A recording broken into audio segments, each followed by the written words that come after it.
Hello and welcome to OffBlueMedical. Today we will take three conditions that are very similar to each other, and I call them the can't see clinical triads for the USMLE. So the first condition is reactive arthritis, and this is very important and high yield. So the mnemonic for it to memorize it is can't see, can't pee, can't climb a tree. So this condition, which is reactive arthritis, it was previously called Reiter syndrome. It's now called reactive arthritis.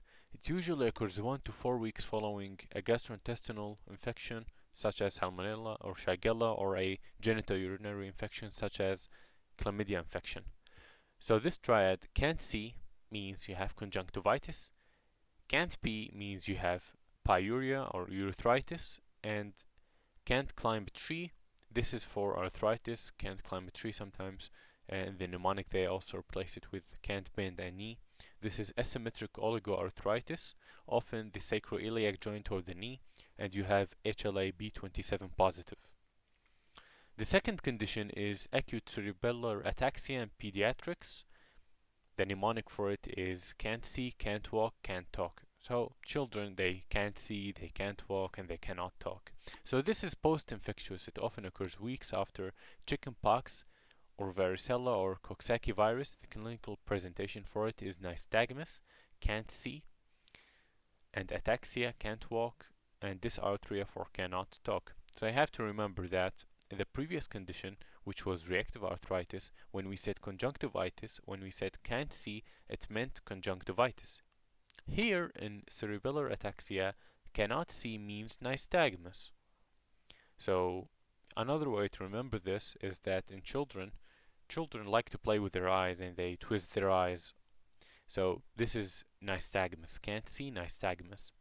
Can't walk, ataxia, and can't talk, dysarthria. So with nystagmus you have involuntary eye movement, ataxia is wide-based gait, and dysarthria, here you have scanning speech or slurred speech. So this occurs as a sudden onset in children, which is a diagnosis of exclusion, and it's usually self-limiting. The third and final condition is Miller-Fisher syndrome, which is a rare variant of Guillain-Barré syndrome. Guillain-Barré syndrome is also called acute inflammatory demyelinating polyneuropathy.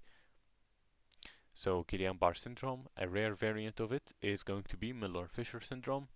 The mnemonic for it is can't see, can't walk, can't dodge talk. So can't see means ophthalmoplegia. You have to remember that. In the first condition, which was reactive arthritis, the cannot see was conjunctivitis. And the second condition, can't see, was nystagmus. And the third and final condition, can't see, is ophthalmoplegia. And can't walk is ataxia, and can't dodge talk is areflexia. So you have loss of deep tendon reflexes. And you have to know that anti-GQ1B antibodies are highly specific for Miller-Fisher syndrome. So sometimes they might say there was anti-GQ1B antibodies positive. So what's the diagnosis? You can say the diagnosis is Miller-Fisher syndrome. They might also say if this is positive, the antibodies, then what other finding can you see? They might mention ophthalmoplegia, ataxia, or areflexia. So these are very important.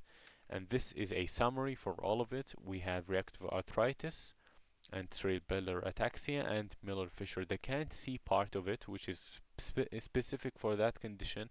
And reactive arthritis, you have conjunctivitis. Okay, so reactive arthritis, you have conjunctivitis. For cerebellar ataxia, you have nystagmus. You know, in children, they like to play with their eyes, twist their eyes, so this is nystagmus. And Miller-Fisher syndrome, you have ophthalmoplegia, because Miller-Fisher is like, it's basically a rare variant of Guillain-Barré syndrome, and in Guillain-Barré syndrome they cannot move their body, so here they cannot move their eyes, and this is ophthalmoplegia. The primary mechanism for reactive arthritis is post-infectious. For cerebellar ataxia, it's post-viral in children, and in Miller-Fisher syndrome, it's post-infectious, sometimes occurring uh, even after infections such as Campylobacter jejuni and other viruses and other bacteria. And a high yield fact regarding reactive arthritis is that it's HLA-B27 positive, and in cerebellar ataxia it resolves in weeks, and in Miller-Fisher syndrome you have the anti-GQ1B antibody. And these are the most important clinical trials of CANC.